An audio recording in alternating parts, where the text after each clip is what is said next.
Chris Weidman gives an update on his leg injury and reveals when he would like to return to the octagon. On UFC Unfiltered, Weidman said, "I got a titanium rod through the middle of my shin bone, right through the whole bone, from the top of my knee all the way down to the low part of my ankle to the bottom of the tibia. On paper, I think I'm pretty good. For me to break my bone and then through the rod, I don't think that's going to happen. A compound fracture is not going to be happening. But you know what? My goal is to kick as hard as I possibly can, so maybe it does happen. I just want to defy the odds. Imagine that.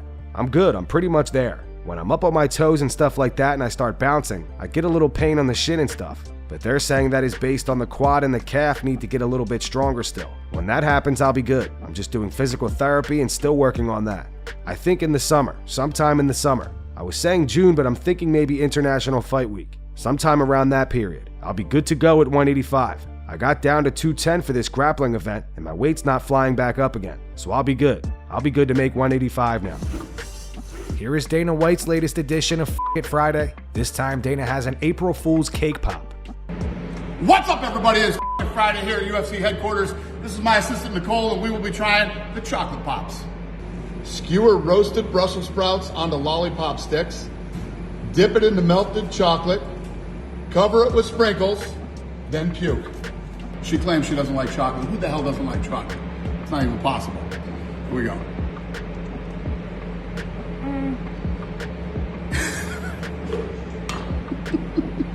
Happy April Fools, everybody.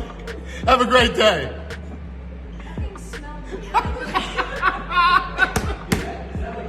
was like, this is not going to be well.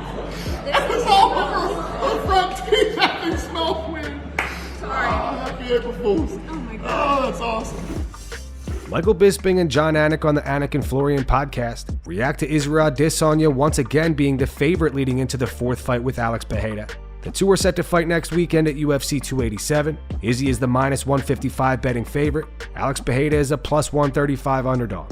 Bisping and Anik explain why they are not surprised that the odds makers favor Izzy. Do you know right now who's the betting favorite for this fourth combat sports meeting between Pereira and Adesanya? I don't. I'm going to say, is it Israel Adesanya? You're right. Yeah. Yep. Slightly makes favored. sense? Yeah, I think so too.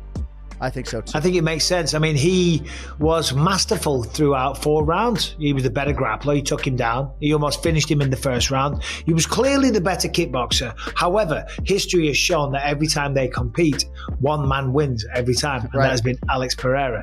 Now, you could argue that, well, it's just an odds game, a numbers game, because eventually Izzy's going to win one because, you know, if they fight 10 times, maybe Pereira wins 1. If they fight 5, maybe Izzy, you know what I'm saying? Yeah. So maybe that one, maybe that's approaching.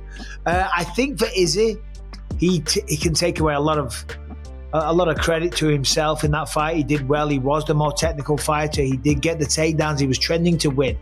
But much like Leon Edwards in that 5th round or the end of the 4th round when Dave Lavelle said to him, "Come on, you got to get going." The team of Pereira said the same thing, and he went out there, and that will say to him, it will echo the sentiment that if I really go for it, I can finish this guy. But I just took my time, and it took me until the 5th round to really dig deep and take a risk. However, you take a risk, you walk onto shots. Zig when you should have zagged, all that good stuff. So I think Pereira's going to come out way more aggressive. I think Izzy, it wouldn't surprise me if he shoots a double leg takedown in round 1, because Adesanya, for all of his attributes, he is one of the most coordinated people that you'll ever see. Yeah. I mean, you've seen the breakdancing, you've seen the physical attributes, the things that he can do with his body is ridiculous. I can't dance. I can't break dance. Wow. And I'm not a wrestler, but I could learn how to do a double leg takedown pretty well. You know, I used it to great effect many times throughout my fight career. Brian Stan, I picked him up and slammed him multiple times.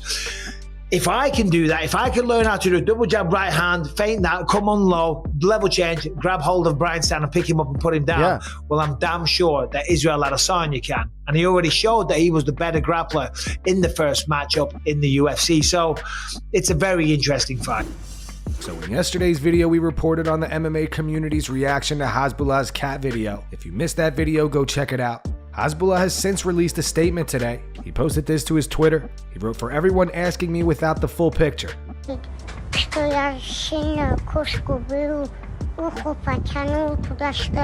Ja просто чуть-чуть ухо потянул, и я понимаю, то, что люди ждут, где я запущу, чтобы на мне потом вот так напасть на мою ошибку.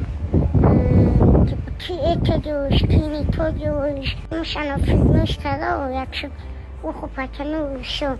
Я кошку очень сильнее люблю. Если я кошку не любил бы, я дома не держал его вообще. Мой самый любимый животное — это кошка. И когда не слушается, я чуть поругал его, чуть ухо потянул, а вы напали на меня толпой здесь. Sean O'Malley on the Timbo Sugar Show discusses Conor McGregor and Michael Chandler potentially fighting at welterweight. Sean wonders if Conor's cardio will be able to keep up at that weight class. Shoot, is it gonna happen? I mean, Oh, because all the drug USADA testing stuff going on right now? True. yeah. That's true. Damn, how much of a, like, if he is part owner in the company, I wonder how much say he has. Like, I'm not testing for USADA right now. I know, right? What are you gonna do? The show comes out May 30th, right? That's going to be good. I'm excited for that. That's pretty quick turnaround for them to film that long and then have a full TV show like that fast. Dude, even the losses Conor's had against the last 2 Poirier fights, he looked dangerous in the first, like on the feet in the first couple exchanges. He's sharp. Yeah. But at 170, I mean, what is his cardio going to be? 5 rounds? Yeah, 5 fives. Yeah. All that muscle. Now. Conor just trains for 3s though, I swear. He says 3 5s, train 2 for heart, baby. Let's go. Robert Whittaker advises Alex Pereira to stay away from John Jones. Rob praises Pereira's striking, but his wrestling not so much. Rob went on to say, I think the talk for him, in particular, is very warranted because he's a huge dude. He's monstrously big and he struggles with the cuts. I think he's 35 now as well, so the cuts aren't getting easier. I think the talk about him going to heavyweight is definitely warranted. I think he has to move up in weight. His striking is world caliber. I think he'd have a lot of success in the heavier weight divisions, but I'd stay well away from John Jones. I've seen Pereira's wrestling. I'm not going to say it's terrible, but you stay well away from John Jones. And that's going to wrap it up for the news. Thanks for watching. If you enjoyed the video, be sure to subscribe to Full Mount MMA and click the bell icon to be notified when we post future ones. Here are the 3 top comments from last video. These comments are in reference to the video of Hasbulla and his cat. The first one says, I've never understood the fascination the MMA community has with Hasbulla. The second one says, you know you done goofed when even Sean Strickland is disgusted and calling you out like that. And the final one says, always knew there was something off about him. People forget he's an adult, not a little baby. Those were the 3 top comments from last video. If you want to be featured on the next one, all you have to do is comment down below. If you missed yesterday's news, click the video on screen to get caught up. And make sure to go subscribe to our second channel where we post our exclusive MMA interviews.